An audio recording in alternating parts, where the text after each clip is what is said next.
Hello friends, take and ज्ञान सागर में आपका स्वागत है।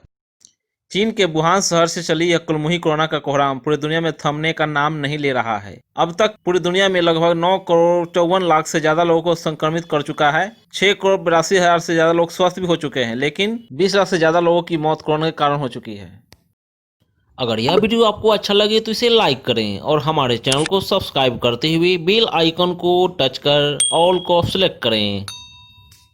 अपने देश में कोरोना का पहला मामला 30 जनवरी 2020 को केरल में दर्ज किया गया था और तब से लेकर अब तक 1 करोड़ 5 लाख 58 हजार लोगों को कोरोना संक्रमण हो चुका है, जिसमें से 1 करोड़ 1 लाख 96 हजार कोरोना संक्रमित मरीज स्वस्थ हो चुके हैं और 2 लाख से ज्यादा कोरोना मरीजों की इलाज जारी है। लेकिन इसी घातक कोरोना वायरस ने हमारे देश में लगभग 1 लाख 53 हजार से ज्यादा लोगों का जान ले लिया है।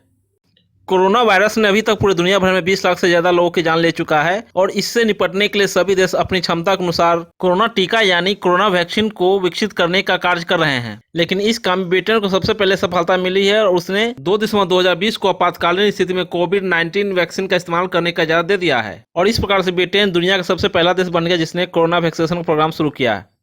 वैसे WHO यानी विश्व स्वास्थ्य संगठन के अनुसार वर्तमान में 100 से भी ज्यादा संभावित कोरोना वैक्सीनों पर काम चल रहा है और इन 100 वैक्सीनों में से कुछ ह्यूमन ट्रायल के चरण में हैं, लेकिन कुछ देशों ने घोषणा किया है कि जैसे ही उसके पास वैश्विक महामारी के खिलाफ कोरोना वैक्सीन उपलब्ध होगी वैसे ही अपने नागरिकों को मुफ्त टीका उपलब्ध करवाएगी।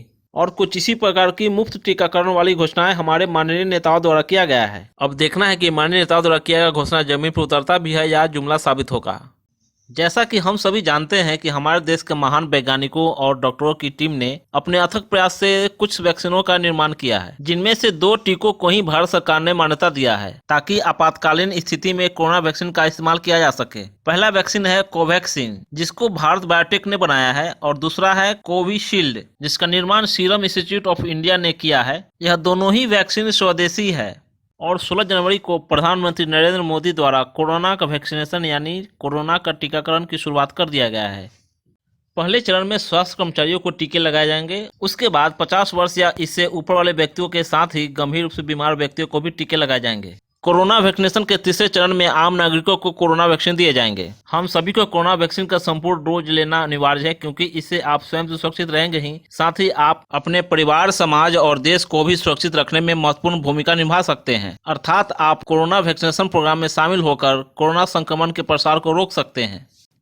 कोरोना का वैक्सीन लेते समय या बाद में क्या सावधानी बरतना चाहिए, इस पर चर्चा करेंगे। आप जब भी वैक्सीन लगवाने वैक्सीनेशन सेंटर पर जाएं तो आप अच्छे से अपने हाथ को सैनिटाइजर से साफ कर लें। वैक्सीन लेने के बाद आधे घंटे तक वैक्सीनेशन सेंटर पर बैठकर इंतजार करना चाहिए और स्वयं के शरीर पर ध्यान रखना चाहिए कि कोई परेशानी तो नहीं हो रही है। यदि कोई रिएक्शन या किसी प्रकार कोई समस्या हो तो ऑब्जर्वर रूम में बैठे चिकित्सक से संपर्क करें और अपनी समस्या के बारे में बताएं, ताकि आपकी समस्या का तत्काल निदान किया जा सके। कोरोना वैक्सीन का पहला डोज लेने के बाद लगभग 1 महीने बाद दूसरा डोज लेना अनिवार्य है और वह भी एक समान कंपनी का होना चाहिए। इसका मतलब है कि आप जिस कंपनी का पहला डोज आपने लिया है उसी कंपनी का दूसरा डोज भी लेना होगा, तभी आपके शरीर में कोरोना के खिलाफ रोग प्रतिरोधक क्षमता विकसित हो पाएगा, अन्यथा आपके लिए कोरोना संक्रमण का खतरा बढ़ जाएगा। टीका निर्माता company serum institute of India और भारत बायोटेक ने अपने अपने टीकों से संबंधित खतरों के बारे में बताया है। सीरम इंस्टीट्यूट ने कहा है कि कोविशील्ड वैक्सीन एलर्जी वाले व्यक्तियों को नहीं लेना चाहिए। भारत बायोटेक ने भी कहा है कोवैक्सीन उन व्यक्तियों को लेना उचित नहीं है जो बुखार से पीड़ित हैं। गर्भवती महिला, बच्चों को दूध पिलाने वाली महिलाओं और रक्त विकार से ग्रसित लोगों को कोवैक्सीन वैक्सीन नहीं लेना चाहिए। अगर किसी वैक्सीन के पहले डोज में ही कोई एलर्जी की शिकायत हुई हो तो उन्हें वैक्सीन की अगली डोज नहीं लेना चाहिए। वैक्सीन यानी टीका लगाए जाने वाले स्थान पर थोड़ा सा दर्द हो सकता है, जिससे घबराने की कोई जरूरत नहीं है, क्योंकि इस प्रकार का दर्द इंजेक्शन लेते समय अक्सर महसूस किया जाता है। टीका लेने के बाद किसी किसी को उल्टी यानी वोमिटिंग भी हो सकती है या फिर हल्का बुखार भी आ सकता है। और सबसे महत्वपूर्ण बात को याद रखना है और उसका पालन भी करना है। कोरोना वैक्सीन लेने के बाद भी आपको मास्क लगाए रखना है और अन्य लोगों से 2 गज की शारीरिक दूरी बनाए रखना है। पीएम मोदी के शब्दों में दवाई भी और कड़ाई भी, इसको हमेशा याद रखें। कोरोना वैक्सीन लगवाने के लिए क्या प्रक्रिया है? कोरोना वैक्सीन लगवाने के पहले आपको कोविन वेबसाइट या कोविन ऐप पे रजिस्ट्रेशन करना होगा और यह ऐप या वेबसाइट अभी लॉन्च होना बाकी है। खाली स्लॉट के अनुसार ही आपके रजिस्टर्ड मोबाइल पर एक मैसेज आएगा जिसमें वैक्सीनेशन का डेट और टाइम लिखा होगा। कोरोना वैक्सीन का अगला डोज कब लेना है इसकी जानकारी आपके रजिस्टर्ड मोबाइल पर भेज दिया जाएगा और वैक्सीनेशन लेने के बाद आपके रजिस्टर्ड मोबाइल पर एक एमएमएस द्वारा लिंक भेजा जाएगा, जिससे आप अपनी वैक्सीनेशन सर्टिफिकेट डाउनलोड कर सकेंगे, जिसमें वैक्सीनेशन के सारे डिटेल दर्ज होंगे, जैसे आपने कोरोना वैक्सीन का पहला डोज कब लिया है और किस कंपनी का वैक्सीन लिया है, तथा आपको वैक्सीन का अगला डोज कब लेना है, और अन्य सभी प्रकार की आवश्यक जानकारी इस डाउनलोड किए गए सर्टिफिकेट में दर्ज किया गया होगा।